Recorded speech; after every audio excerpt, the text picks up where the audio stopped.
काय करतोय इथे? काय रे तुझं काय काम आहे इथे? काय म्हणजे मी माझ्या हक्काच्या बायकोला भेटायला आलोया. बायको? याचं काय काम आहे इथे? सर ते जेवायला जायचं म्हणतात.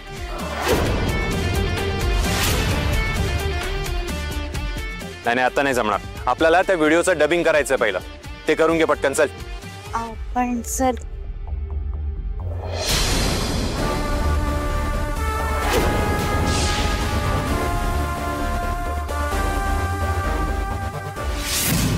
वेळ नाही आपल्याकडे.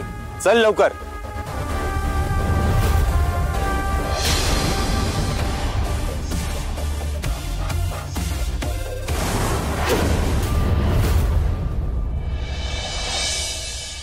आणि तुम्हाला कोणी सांगितलं केटी? आता लक्ष्मी फायनान्स कंपनीने एक्झिस्टिंग क्लायंट सोडून कोणालाही कर्ज द्यायचं नाही अशी पॉलिसी काढली आहे. काय? हे कधी झालं आणि त्यांनी कळवलं कसं नाही? तुम्ही विचारायचं ना. हो आबा, मी उद्या सगळी नीट चौकशी करतो आणि तुम्हाला कळवतो.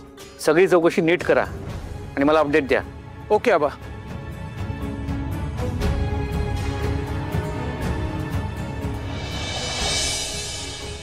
अहो काय झालं? काही टेन्शन नाही का? ह्या घरात कोणामुळे टेन्शन येतं? का हो असं बोलता? एकदा तरी त्याच्यावर विश्वास ठेवलाय का? हा मिंद्रा, तू लक्ष्मी फायनान्स कंपनीकडनं लोन घेणार आहेस का? हो. का? हे लोन घेण्याआधी तू त्या कंपनीची चौकशी केली होतीस? आबा तुम्ही परत परत का माझ्या लाईफमध्ये इंटरफेअर करताय? तुम्ही तुमची रिटायर्ड लाईफ जगा ना तुमच्या पद्धतीने. जेवढं विचार तेवढंच बोल. तू त्या कंपनीची चौकशी केली होतीस का? त्यांचे व्यवहार कसे असतात, ते एवढे मोठे फंड्स कसे मॅनेज करतात, त्यांची हिस्ट्री काय, हे सगळं चेक केलं होतंस का? आबा तुम्हाला मूर्ख वाटतो का मी? तुम्हाला मी कॅपेबल वाटत नव्हतो तर का म्हणून एमडी अपॉइंट केलं आपल्या कंपनीचा? विचारलेल्या प्रश्नांची उत्तर दे. काय चाललंय तुमच्या दोघांचं? तुम्ही तरी थांबा ना. आत्ता आलाय ना तो, त्याला घरात तर येऊ द्या. तुम्ही थांबा जरा. इंद्रा, तुझ्या कंपनीकडनं लोन घेतोस ना, आणि बरेच फ्रॉड केलेत अशी माहिती मिळाली मला. आबा कुठून मिळाली माहिती तुम्हाला? सांगा ना, कुठून मिळाली माहिती? हे बघा, माझ्याकडे त्या कंपनीची इन्फॉर्मेशन होती म्हणून मी त्यांना कॉन्टॅक्ट केलाय. आणि तुला ही इन्फॉर्मेशन कुठून मिळाली? अहो इंटरनेटचा जमाना आहे. सगळं काही एका क्लिकवर मिळतं आजकाल. एका क्लिकवर मिळणारी इन्फॉर्मेशन खरीच असते कशावरून? ही इन्फॉर्मेशन मॅनेज करता येऊ शकते. खरी इन्फॉर्मेशन काढायची असेल ना तर जवळचे कॉन्टॅक्ट्स, आपली जवळची माणसं ह्यांच्याकडनं माहिती गोळा करावी लागते. ज्या ज्या कंपनीने या फायनान्स कंपनीकडनं कर्ज घेतलंय त्यांचे अनुभव काय होते विचारलंस तू? नाही विचारलं मी त्यांना. नाही इम्पॉर्टंट वाटलं मला ते. आणि मुळात मला हे कळत नाही की आपले कॉम्पिटिटर आपल्याला खरी इन्फॉर्मेशन का म्हणून देतील. मी एवढी वर्षाची माणसं जोडलीत ना, ती माहिती खरीच असते. हा अनुभव आहे माझा. पण तुझं कसं आहे? तुला माणसं न जोडता काम करायचं, हा प्रॉब्लेम आहे तुझा. आबा एक काम करूया का? मी रिझाईन करतो. तुम्ही तुमच्या कंपनीचं काय करायचं ते करा. कारण हे सारखं सारखं मला जे तुम्ही पोक करून युजलेस असल्याचं फील करवताय ना, त्याचा कंटाळा आलाय मला. सहन नाही होते मला आता ते. तुला काय माझ्या प्रत्येक गोष्टीमध्ये टोकाचा अर्थ काढायचा? एक बाप म्हणून माझा मुलगा कुठल्या कंपनीकडनं कर्ज घेतोय हे मी विचारायचं नाही? अहो मग बाप म्हणून अशी चौकशी करा ना कधीतरी माझी, की माझी मेंटल हेल्थ ठीक आहे का, मी नीट आहे का, व्यवस्थित आहे का. नाही, तुम्हाला सतत बिझनेसचं डिस्कशन करायचं असतं. आणि त्यातही काय, मी कसा मूर्ख, तुम्ही कसे शहाणे, हेच प्रूव्ह करायचं असतं तुम्हाला. अरे तुला टेन्शन येऊ नये, तुझ्यावरती प्रेशर येऊ नये म्हणून सावध राहायला सांगतोय तुला मी. का तुला सावध व्हायचंच नाहीये? हे म्हातारं कशाला मध्ये पडतंय? इंद्राने जर याचं सगळं ऐकलं तर घोळ होऊन बसेल. नाही नाही नाही, विक्रांत तुला काहीतरी करायला पाहिजे. अरे काय विचारतोय मी? आबा बिलीव्ह मी, इंद्राने यावेळी खरंच सगळी इन्फॉर्मेशन मिळवली. अगदी छोट्या छोट्या गोष्टींकडे लक्ष देऊन काम करतोय तो. मी स्वतः बघतोय ना. बघा, मी आमच्यावर नाही, निदान विक्रांतवर तरी विश्वास ठेवाल का नाही? अहो इंद्राचे सगळे व्यवहार तो रोज जवळून पाहतोय. आबा ही वेळ आत्ता आपल्याला इंद्राला सपोर्ट करायला हवा. ठीक आहे, तुम्हाला मी काय सांगतोय समजतच नसेल, मलाही बोलायचं नाही. पण रावत नाही म्हणून सांगतोय. खूप मोठी रिस्क घेतोस तू. हो, मी डे 1 पासून हेच सांगायचा प्रयत्न करतोय की मी रिस्क घेतोय. आई, यांना कळत कसं नाहीये? मी सारखं सारखं एकच गोष्ट रिपीट करतोय की बिझनेस हा रिस्क घेतल्याशिवाय ग्रो होत नाही. आबा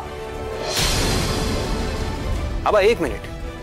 नाही, तुम्हाला असं वाटतं का की आजपर्यंत तुम्ही जे नाही करू शकलात ते मी करून दाखवतोय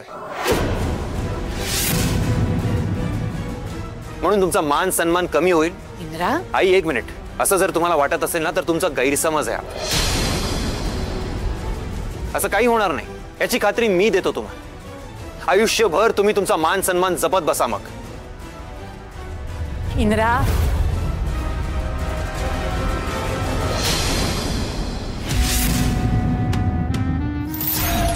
विक्रांत, हा, माझा अनुभव मला सांगतो, खात्री आहे मला, इंद्राला कुणीतरी फसवत आहे. तो मान्य करणार नाही, पण त्याला कोणीतरी फसवत आहे. तर मी जे काही उभं केलंय ते सांभाळण्याची जबाबदारी माझीच आहे. बघू, उद्या बोलू. आबा, तुम्ही काही काळजी करू नका. पण मला काय वाटतं, उद्या बोलू.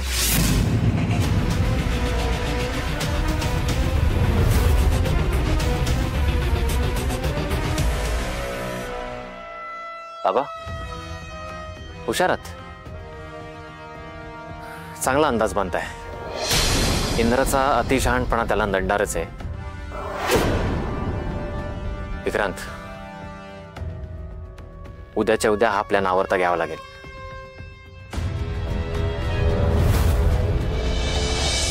हॅलो. हा, हॅलो. बोला विक्रांत साहेब. आता जे काय सांगतोय ते नीट ऐकायचं. इंद्राला अडकवण्यासाठी जो काही ट्रॅप रचला होता तो आता कुंडाळायचा आहे.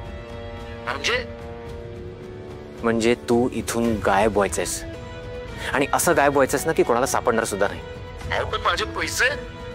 तू अंडरग्राऊंड झालास की तुला तुझे पैसे मिळतील, पण जर का समोर आलास ना तर तुला असा गुंडाळीन ना. ती वेळच व्हायची रे. आता आपण मिस्टर इंडिया सारखा गायब होणार, दिसायचा प्रश्नच नाही. गुड.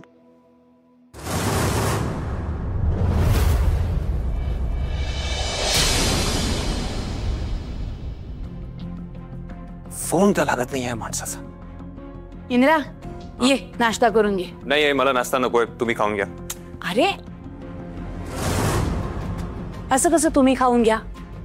हे बघ, मी तुला उपाशी पोटी कुठेही जाऊ देणार नाही. चल बरं नाश्ता करायला. आई, एकदा सांगितलं ना मला नकोय नाश्ता. कळत नाही का तुला एकदा सांगितलेलं?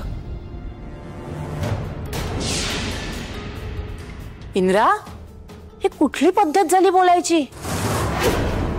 आणि आता तू माझ्यावरही चिडणार आहेस का?